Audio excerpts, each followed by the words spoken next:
کا شرف حاصل کیا کہ اللہ رب العزت نے ارشاد فرمایا ان اکرمکم عند اللہ اتقاکم،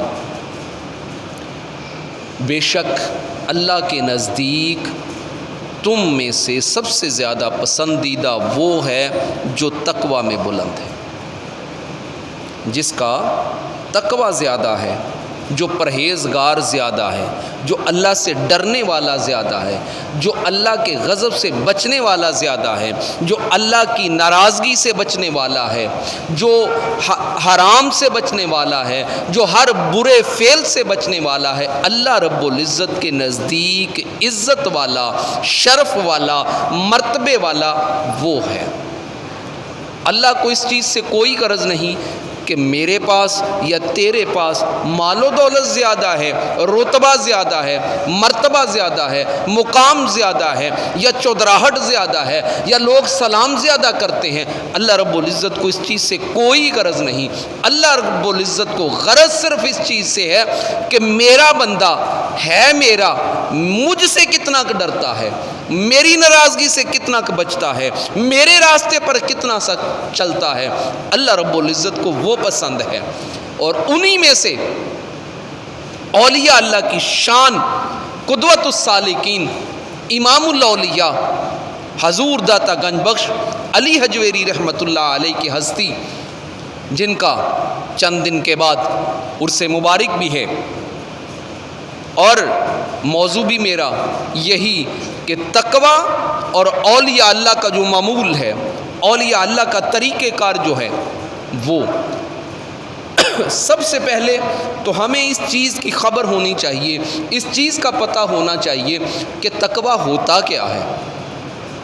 یہ تو میں نے تھوڑی سی تمہید عرض کر دی، تو تقوی جو ہے اس کے بارے میں ہمیں خبر ہو کہ تقوی کیا ہے۔ اس کا مادہ اتقاء سے ہے، واو قاف یا اس کا مادہ ہے، اور اس کے معنی ہے کسی کو بچانا۔ جیسے کہ ہم اللہ رب العزت سے دعا کرتے ہیں وَقِنَا عَذَابَ النَّارِ، اے اللہ تو ہمیں دوزخ کے عذاب سے بچا، تو یہ ہے وَقِنَا۔ اور جب مادہ اس کا یہ ہے تو اسی سے اتقا، ان اللہ اکرمکم عند اللہ اتقاکم، اتقا یعنی کہ تقوی والا، اسی سے نکلا، اور اس کا معنی ہے خود بچنا۔ کسی سے پوچھا گیا کہ تقوی کیا ہے، تو سوال جس سے کیا گیا اس نے پوچھا کہ کیا کبھی ایسے راستے سے گزرا کہ جس راستے پہ جھاڑیاں زیادہ ہوں؟ بیٹا آرام سے بیٹھ جاؤ، اوے بچو، اگر تواڈے نال تے انہاں نوں کہو کہ آرام دے نال بیٹھ جان، اپنے کول بٹھا لو، انہاں نوں اپنے کول بٹھا لو اگر تواڈے نال آئے نہیں تے، کیونکہ دور ہون گے شرارتاں کرن گے۔ پوچھا گیا کہ تقوی کیا ہے، جواب دینے سے پہلے انہوں نے سوال کر دیا کہ کبھی ایسے راستے سے گزرے کہ جس راستے پہ جھاڑیاں زیادہ ہوں؟ انہوں نے کہا ہاں۔ کہا کیسے گزرے؟ کہا کہ کپڑوں کو سمیٹ کر، تاکہ جھاڑیوں میں الجھ کر پھنس کر کپڑے جو ہیں وہ پھٹ نہ جائیں، تار تار نہ ہو جائیں۔ تو انہوں نے کہا کہ زندگی میں، دنیا میں زندگی اس طرح سے گزارنا کہ کہیں میرا رب مجھ سے ناراض نہ ہو جائے۔ ہر اس عمل سے بچنے کا نام جو ہے وہ تقوی ہے کہ جس عمل سے رب ناراض ہوتا ہے، ایسے عمل سے بچنا۔ اور کریم آقا علیہ الصلوۃ والسلام کی حدیث مبارکہ ہے، آقا علیہ الصلوۃ والسلام نے ارشاد فرمایا کہ تم پر تقوی لازم ہے، بچنا برائی سے، برے فعل سے، بری سوچ سے، برے عمل سے بچنا، فرمایا کہ تم پر لازم ہے، بے شک یہ تمام بلائیوں کی جامع ہے کہ اس میں ہر چیز نیکی والی جتنی بھی چیزیں ساری کی ساری اسی میں آ جائیں گی. اور پھر جو تقوی پہ چلتے ہیں، جو نیکی کے راستے پہ چلتے ہیں، جو برائیوں سے بچتے ہیں، جو ہر برے فعل سے بچتے ہیں، ہر برے عمل سے بچتے ہیں، برائی سے اجتناب کرتے ہیں، ان کے بارے میں میرے کریم آقا علیہ الصلوۃ والسلام نے کمال ارشاد فرمایا. میرے آقا علیہ الصلوۃ والسلام نے ارشاد فرمایا کلو تقی، جتنے بھی تقوی والے ہیں، جتنے بھی رب سے ڈرنے والے ہیں، جتنے برائیوں سے بچنے والے ہیں، جو نیکی کے راستے پہ چلنے والے ہیں، میرے کریم آقا علیہ الصلوۃ والسلام نے ارشاد فرمایا وہ سارے کے سارے آل محمد ہیں. کتنی بڑی شان ہے اس شخص کی جو برائی سے بچتا ہے، برے فعل سے بچتا ہے. فرمایا وہ آل محمد ہیں. اب جب میرے کریم آقا علیہ الصلوۃ والسلام نے ارشاد فرمایا وہ آل محمد ہیں، تو اب جب ہم درود پڑھتے ہیں اللہم صلی علی سیدنا محمد و اللہم صلی علی محمد وعلی آل محمد، تو اب سوچئے ذرا، اب تصور کیجئے کہ اس میں ہر وہ شخص شامل ہو گیا جو برائی سے بچ گیا، جس نے حلال کمانے کی کوشش کی، جو حلال کماتا رہا، حلال کے لیے تگ و دو کرتا رہا، لوگوں کے عیبوں کو چھپاتا رہا، ان کی غیبت سے بچتا رہا، قرآن و سنت کے مطابق زندگی بسر کرتا رہا، رب کے حضور جھکتا رہا، قرآن کی تلاوت سے اپنی زبان کو مزین کرتا رہا، اللہ کے ذکر سے اپنے دل کو نور علی نور بناتا رہا، جو آقا علیہ الصلوۃ والسلام کی سنتوں پر عمل کرتا رہا، آقا علیہ الصلوۃ والسلام کے عمل کے مطابق زندگی بسر کرتا رہا، میرے کریم آقا علیہ الصلوۃ والسلام نے فرمایا وہ آل محمد ہے. اور آل محمد پہ پوری کائنات جو ہے جو بھی نماز پڑھتا ہے وہ اس پر درود پڑھتا ہے. تو اس حدیث سے پتہ چلا کہ وہ سارے کے سارے شامل ہو گئے آل محمد میں، سارے کے سارے درود میں شامل ہو گئے. اب اس چیز کو سوچ کر مد نظر رکھ کر اپنے فعل پر غور کیجئے کہ میں کس مقام پر کھڑا ہوں. کہیں میں اس چیز سے باہر تو نہیں، کہیں میں اس درود سے جو اللہ رب العزت کی رحمتیں کسی کے درود پڑھنے کی وجہ سے اللہ رب العزت کے حضور ہم جو التجا کر رہے ہیں، اے مالک کائنات آل محمد پر اپنی رحمتیں بھی اور برکتیں بھی نازل فرما، آقا علیہ الصلوۃ والسلام پر، آل محمد پر، تو کہیں ہم نادانستہ یا دانستہ دونوں حالتوں میں کہیں اس سے باہر تو نہیں آ گئے. اپنے بختوں پہ ناز کیجئے، اپنے بختوں پہ ناز کیجئے کہ اللہ رب العزت نے ہمیں کس مقام پر کھڑا کیا ہے اور ہم جو ہیں یہاں سے اٹھ کے کس مقام پر چلے گئے ہیں. اللہ رب العزت نے تو ہمیں فرمایا کہ احسن التقویم، میں نے تمہیں احسن تقویم پر بنایا ہے، خوبصورت بنایا ہے. اور ہم اپنے عملوں کی وجہ سے، جھوٹ کی وجہ سے، فریب کی وجہ سے، برائی کی وجہ سے، اس کے حکم عدولی کرنے کی وجہ سے ہم کیا ہے اس سے نکل کر اسفل السافلین میں کھڑے ہو گئے. ارے بزرگوں کا تو عالم یہ ہے، کیفیت یہ ہے کہ بزرگ اپنی زندگی بسر کس طرح سے کرتے ہیں. بزرگوں کا بھی اگر عمل دیکھا جائے، ان کا عمل تقوی والا، تقوی کے اوپر وہ اتنی کوشش کرتے تھے، اتنی پابندی کرتے تھے کہ ہم تقوی کے اوپر چلیں. ان کا معمول، ان کا طریقہ کار یہ تھا کہ حضرت بشر حافی رحمت اللہ علیہ آج ہم اکثر و بیشتر، میں اکثر ان کا نام لیتا ہوں، اکثر ان کا تذکرہ کرتا ہوں، تو آپ نے معمول زندگی آپ کا کیا تھا کہ آپ اس نہر سے پانی نہیں پیتے تھے جس نہر کو بادشاہ نے کھدوایا ہوا تھا، کہ کہیں اس میں بادشاہ کی کہیں وہ رقم شامل نہ ہو کہ جو اس نے ظلم سے، زیادتی سے اکٹھی کی ہو، کسی کا حق غصب کر کے یہ نہر بناتے ہوئے کہیں اس نے کسی کی زمین جو ہے وہ ناجائز قبضہ نہ کر لیا ہو، کسی سے چھین نہ لی ہو۔ جیسے کہ ہم یہاں پہ ہماری حکومتیں سڑکیں بناتی ہیں تو اس چیز کو بلا دریغ اپنی مرضی کی قیمت لگا کر وہاں سے سڑک گزار لیتے ہیں،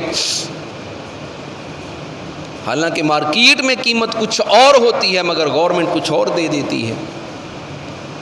تو حضرت بشر حافی رحمت اللہ علیہ اس وجہ سے بچا کرتے تھے کہ کہیں غصب والی زمین کے اوپر پانی چل رہا ہو، میں کہیں وہ پانی پی کر رب کی بارگاہ میں، رب کی نظروں میں کہیں گر نہ جاؤں۔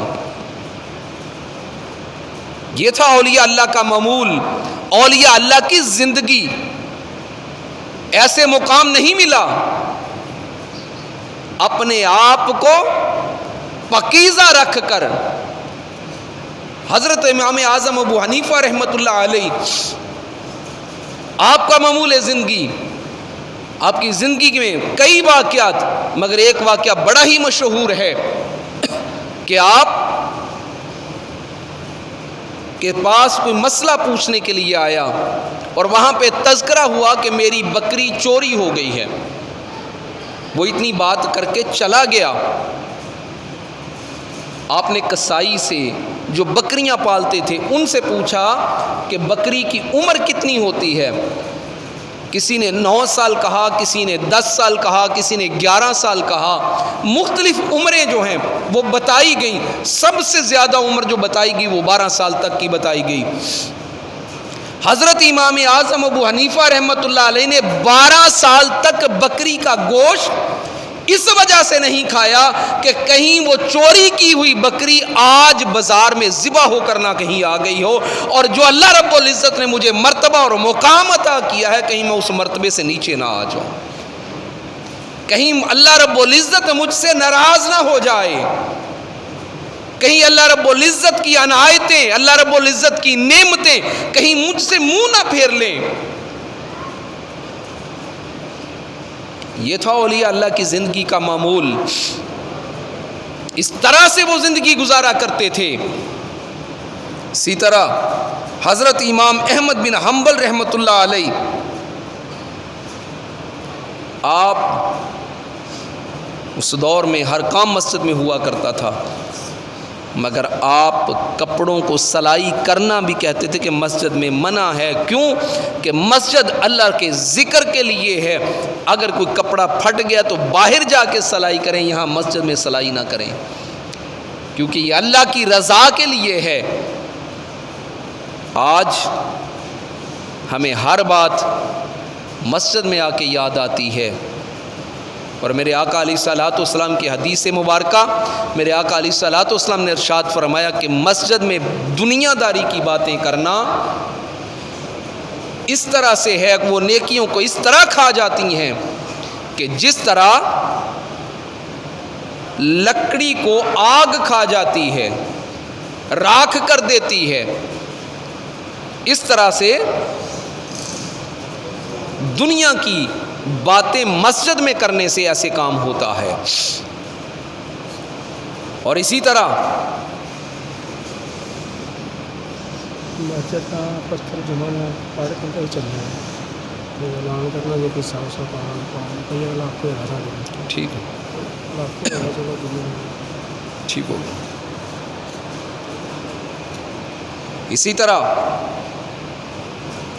حضرت یحییٰ بن معاذ رضی اللہ تعالی عنہ،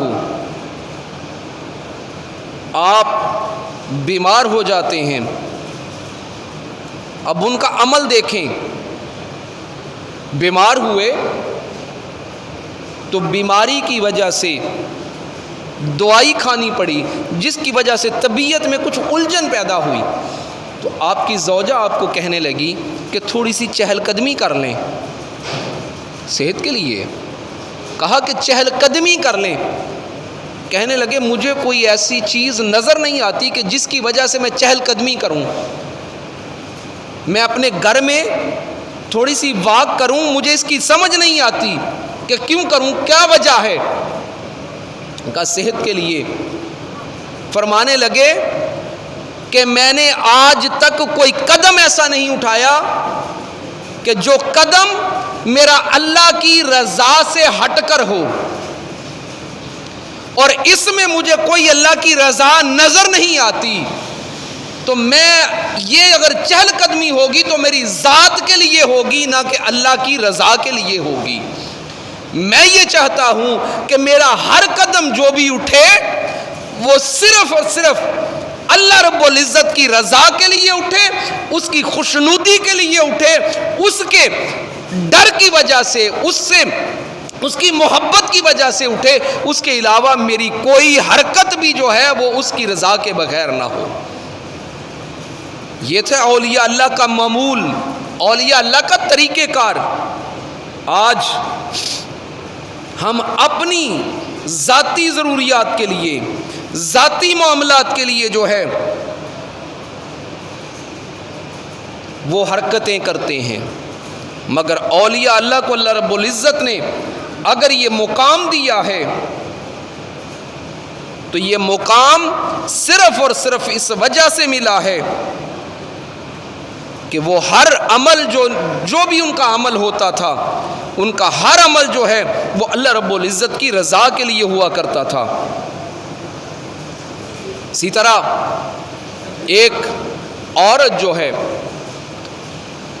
حضرت امام حنبل یا حضرت امام مالک سے مسئلہ پوچھنے کے لیے جاتی ہیں۔ مسئلہ کیا؟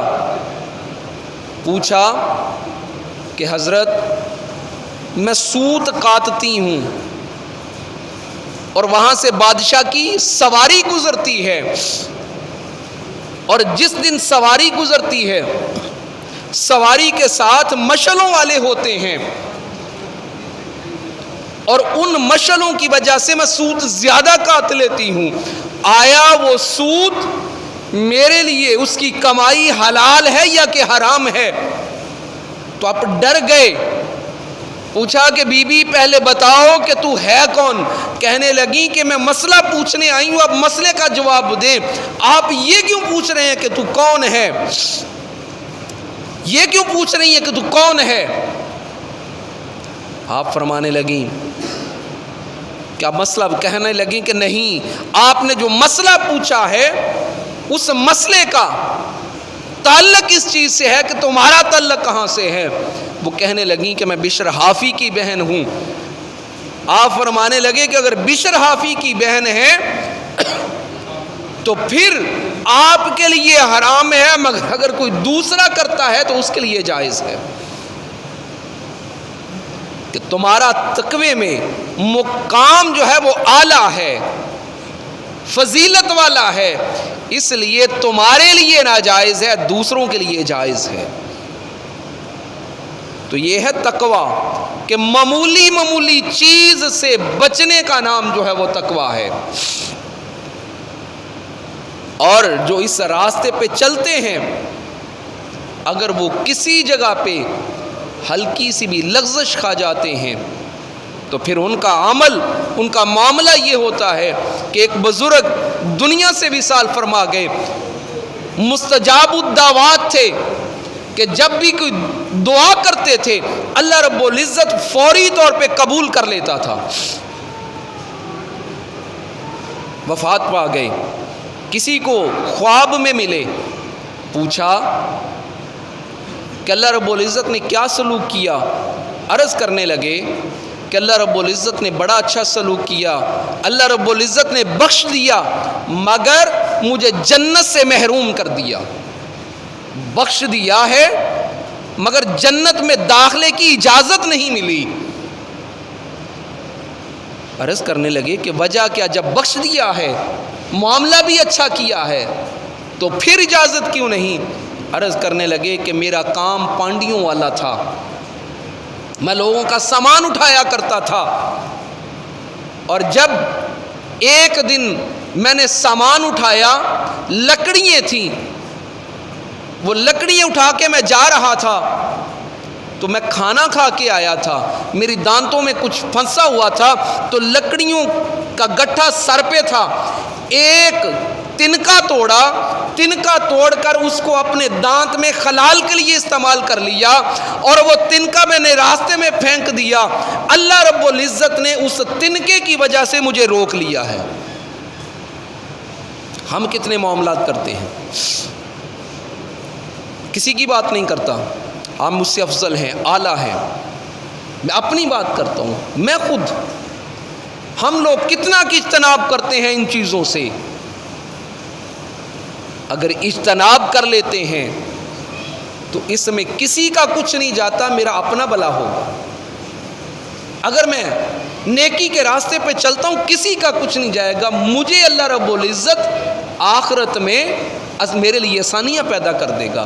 اس لیے کسی کی طرف مت دیکھیں کہ دوسرا کیا کرتا ہے۔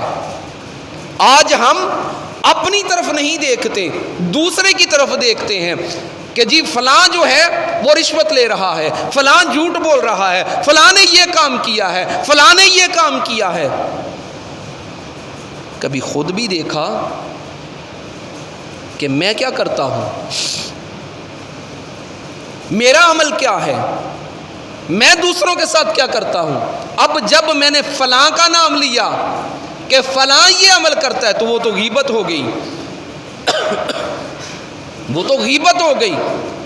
اور اللہ رب العزت نے قرآن میں ارشاد فرمایا کہ غیبت کرنے والا اس طرح ہے کہ جس طرح مردہ بھائی کا گوشت کھاتا ہے۔ سورۃ حجرات میں اللہ رب العزت نے ارشاد فرمایا۔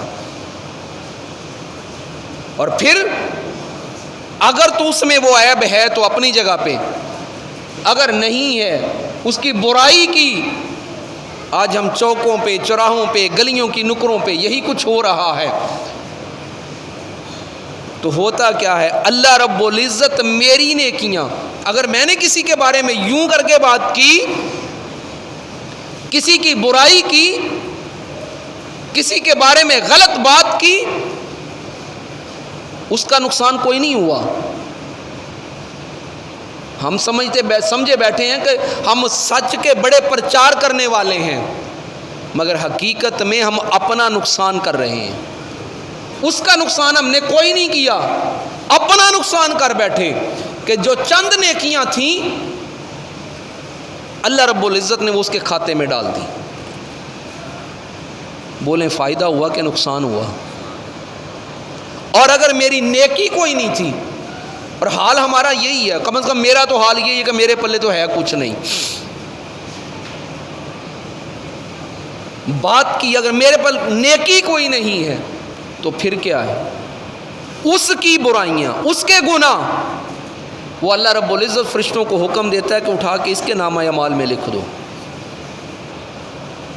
ایک پہلے کھاتا خالی ہے اور ایک اور ہم دوسروں کے گناہ اپنے سر لے رہے ہیں۔ تو اس سے بہترین عمل یہ ہے کہ ہم کسی کی برائی کریں، بلکہ اس چیز سے بچیں اور بچ کر نیکی کی طرف جو چلنا شروع کر دیں۔ اس سے بہترین عمل یہ ہے کہ اگر کوئی کسی کے بارے میں بات کرتا ہے تو اسے اتنا کہیں کہ بھائی بات کرنے کی ضرورت نہیں، صرف اللہ کا ذکر کر، درود پاک پڑھ۔ اس سے ہوگا کیا؟ اس میں دیکھیں کہ اس سے فائدہ کیا ہوگا۔ اس سے فائدہ یہ ہوگا کہ معاشرے میں امن آ جائے گا، لوگوں میں پیار اور محبت آ جائے گا۔ جو آج بلا وجہ کی لڑائیاں معاشرے میں ہیں، اسلام کا یہی تو ایک حسن ہے، اسلام کا یہی تو ایک درس ہے کہ اسلام برائی سے، اسلام معاشرے میں امن کا درس دیتا ہے۔ اور جب ہم کسی کی برائی نہیں کریں گے، کسی کی چغلی نہیں کریں گے، کسی کی غیبت نہیں کریں گے، کسی کے بارے میں کوئی غلط بات نہیں کریں گے، تو کیا کوئی بلا وجہ آئے گا آ کے سر پھوڑ دے گا یا لڑ پڑے گا؟ کبھی بھی نہیں لڑے گا۔ معاشرے میں اگر امن چاہتے ہیں تو پھر یہ مقام مل جائے گا۔ اور اس مقام پر آئیے آخری بات کر کے اجازت چاہتا ہوں کہ وہ مرتبے والے مقام والے انہی میں سے حضرت عمر فاروق رضی اللہ تعالیٰ عنہ اور انہی میں سے حضرت علی کرم اللہ وجہ الکریم جو کہ درخشندہ ستارے تھے، جب حضرت عمر فاروق رضی اللہ عنہ کا وصال مبارک ہوا، جب وصال مبارک ہوا تو حضرت علی کرم اللہ وجہ الکریم نے آپ کو قبر میں اتارا، مٹی ڈال دی گئی۔ جب ڈالی گئی تو اس کے بعد آپ قبر پر بیٹھے ہیں، تھوڑی دیر بیٹھے رہے، وقت گزرتا رہا، آپ بیٹھے ہوئے ہیں اور بیٹھے بیٹھے تھوڑی دیر کے بعد مسکرائے۔ حضرت امام غزالی رحمۃ اللہ علیہ نے اس واقعے کو تحریر کیا، یہ میرے پاس کتاب موجود ہے۔ تھوڑی دیر میں مسکرائے، تو جب مسکرائے تو پوچھا کہ حضرت آپ مسکرائے کیوں ہیں؟ عرض کرنے لگے کہ میں دیکھ رہا تھا، یہ تو غلاموں کا عالم ہے، تو آقا کا عالم کیا ہوگا؟ کہا کہ میں دیکھ رہا تھا حضرت عمر فاروق رضی اللہ عنہ کی قبر میں منکر نکیر آئے، آ کے سوال و جواب کیے۔ جب سوال و جواب کیے تو سوال و جواب کرنے کے بعد آپ نے جواب صحیح دے دیے۔ اب ہمسائیگی آقا کی ہو تو جواب کیسے نہ صحیح آتے؟ محبت آقا کی دل میں ہو پھر جواب کیسے نہ صحیح آئے؟ صبح شام درود و سلام پڑھنے والے ہوں پھر جواب کیسے نہ صحیح آئے؟ جب جواب صحیح دے دیے تو منکر نکیر کہنے لگے اب آپ آرام کر لیں، سو جائیں۔ تو آپ کہنے لگے کہ سوؤں کیسے؟ آپ کی جب تم لوگ آئے تھے تو تمہاری شکل بہت ہیبتناک تھی، اس کی وجہ سے میں ڈر گیا، اب اس خوف کی وجہ سے مجھے نیند کیسے آئے گی؟ اس خوف کی وجہ سے مجھے نیند کیسے آئے گی؟ تو جب اتنی بات ہوئی تو پلٹنے لگے، تو جب پلٹنے لگے تو آپ نے ان فرشتوں کو روک لیا، روک کر عرض کرنے لگے، حضرت عمر فاروق کہنے لگے کہ دیکھو میں بھی آقا کا غلام ہوں، ہمارے لیے آسانی پیدا کر گئے۔ کہنے لگے میں بھی آقا کا غلام ہوں، آئندہ سے جب بھی تم کسی میرے آقا کے امتی کی قبر میں جایا کرو تو سونی صورت میں جایا کرو، سونی صورت میں جایا کرو۔ تو حضرت علی فرماتے ہیں کہ جب میں نے یہ بات عمر فاروق کی سنی تو میں مسکرا پڑا کہ انہوں نے دنیا میں رہتے ہوئے ظاہری زندگی میں بھی امت کے لیے آسانیاں پیدا کرتے رہے، اور جب قبر میں چلے گئے تو اس وقت بھی امت کے لیے آسانیاں پیدا کر دی۔ اللہ والے ہوتے ہی ایسے ہیں کہ وہ قبر میں ہو تب بھی لوگوں کے لیے بھلائی کا ذریعہ ہوتے ہیں، اور قبر سے باہر ہو دنیا کے اوپر چل رہے ہو اس وقت بھی وہ بھلائی والا معاملہ کرتے ہیں۔ ان کا ہر عمل جو ہوتا ہے وہ بھلائی والا ہوتا ہے، وہ اچھائی والا ہوتا ہے، وہ لوگوں کے لیے حسن سلوک والا ہوتا ہے۔ آج اگر ہم کامیابی چاہتے ہیں، ہم چاہتے ہیں کہ ہمارا معاملہ بھی قیامت والے دن ان لوگوں کے ساتھ ہو جائے، تو چلیں جتنا ہو سکتا ہے اتنا کوشش کر لیا کریں کہ ہم بھی ان جیسا عمل کر لیا کریں، ان کے راستے پہ چل لیا کریں۔ تو اس سمے کیا ہوگا؟ میرا بھی آپ کا بھی بھلا ہو جائے گا۔ اللہ رب العزت کے حضور التجا ہے کہ اللہ رب العزت ہمیں عمل کی توفیق عطا فرمائے، اور اللہ